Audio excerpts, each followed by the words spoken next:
Well, U.S. President Donald Trump is blaming an anti-tariff ad released by Premier Doug Ford's government for the sudden cancellation of trade talks. Yeah, we've been talking about this all morning, and let's talk more about it right now. Joining us live for more reaction is Jessica Smith-Cross, editor-in-chief at the Trillium.ca. Jessica, you cover Doug Ford on a very regular basis. You know, he was very proudly talking about this ad, putting it out, trying to get into the minds of Republicans, essentially south of the border. But it seems it's gotten all the way to the top Republican, and now this. We've sort of seen a tweet from him today, but not much else. Do you think we will hear from the premier at some point about the reaction to Trump canceling these talks now?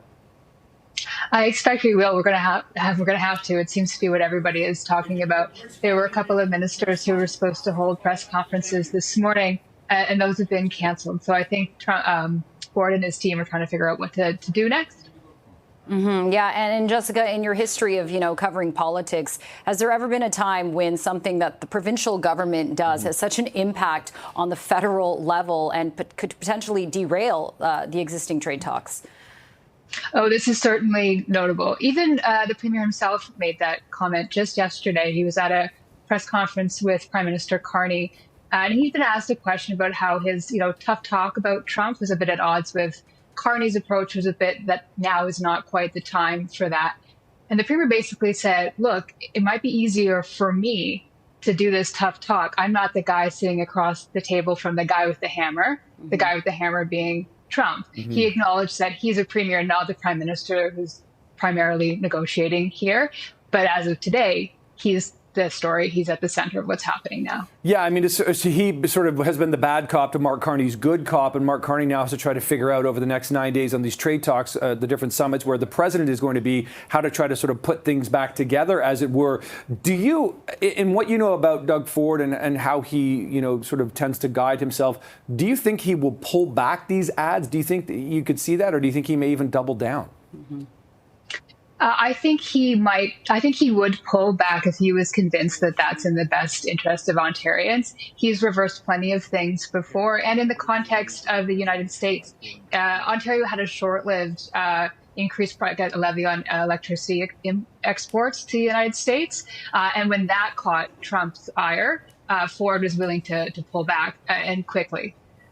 Whether or not he'll do that here obviously remains to be seen. He may be convinced. And it's been his strategy with this ad and the ads before, that the way to ultimately win is to win the hearts and minds of the American people on trade, to then convince politicians and Trump himself. And that's why he did this ad in the first place. Yeah, you can definitely see his motivation, and it's to play hardball. He thinks fight fire with fire. However, when you're dealing with a president like Donald Trump, the goalposts are constantly moving.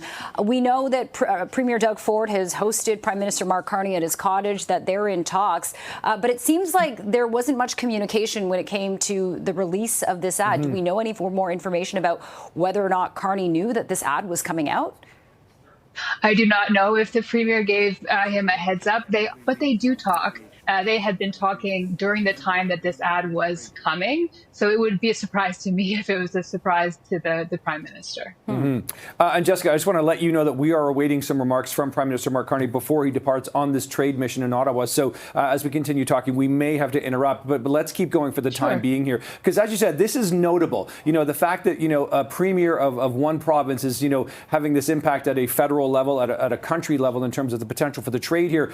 The thing is, though, Jessica, we know that Donald Trump has his sights set so squarely on Ontario's auto sector and, steel sector, aluminum sector, that you can understand the fight from Ford. But, we had, Professor Ian Smith today saying maybe this isn't the way to handle this fight here. But Doug Ford needs to show voters that he's fighting for them. Oh, right. I mean, this domestically, politically for Ford is incredibly powerful. He's made his entire brand of late, his entire persona, the Captain Canada, I am fighting for you, protect Ontario thing. It's how he ran the last election campaign. And this ad is powerful, and it speaks to that. When he debuted it to a business crowd at an Empire Club speech a couple of weeks ago, people clapped. They loved it. So this helps him at home. What we don't know now, obviously, is what it's going to do for the Canada-US trade relations. Yeah, and Jessica, the big question is whether or not Trump's reaction to this is, genuinely outraged, or whether or not it's just a strategic move to put more pressure on Canada at the bargaining table. Given, Trump's track record with previous negotiations with other world leaders, what do you make of it? Oh, trying to read into the mind of the U.S. president is not something I don't know if anybody is qualified to do with any certainty. But you do make a good point. We don't know if this is bluster to try to win an advantage. I think most things are to try to win an advantage, but it might also hurt. The way that Ford described this ad in the first place was wanting to cause a fight between the MAGA Republicans and Reagan Republicans and hope that the Reagan Republicans would win. So perhaps it's genuine. Perhaps he's sparked some problems for the president. Perhaps it's really ticked the president off and he's flashing out. That would surprise me. Yeah. Jessica, what about any other reaction, from other parliamentarians in Ontario? I'm thinking about Marit Stiles. I'm thinking about leaders of the Liberal Party, Mike Schreiner, et cetera. Has there been much reaction to this from that side? When the ad first came out, they had criticized it as not effective, as sort of wasting Ontario's money at it. It's obviously had an effect. What effect yet? You don't know. The leader of the official opposition, the NDP, has also canceled the planned press conference this morning in order to react later on to this, which is what everybody is talking about.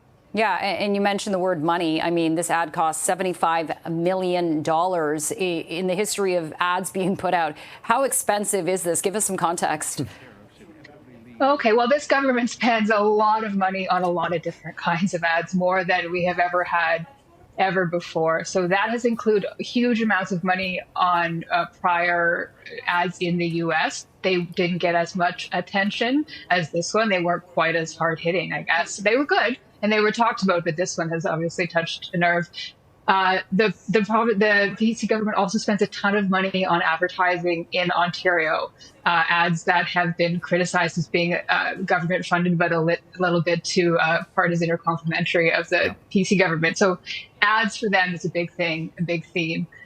It's in the hundreds of millions. I couldn't give you an exact figure this morning. It's certainly a lot, that's for sure. Listen, Jessica, we're going to leave it there. We're still waiting for Mark Carney in Ottawa, so we'll check in with him perhaps after the break. But Jessica Smith-Cross from the Trillium, appreciate the time this morning. Thanks so much. Thank you.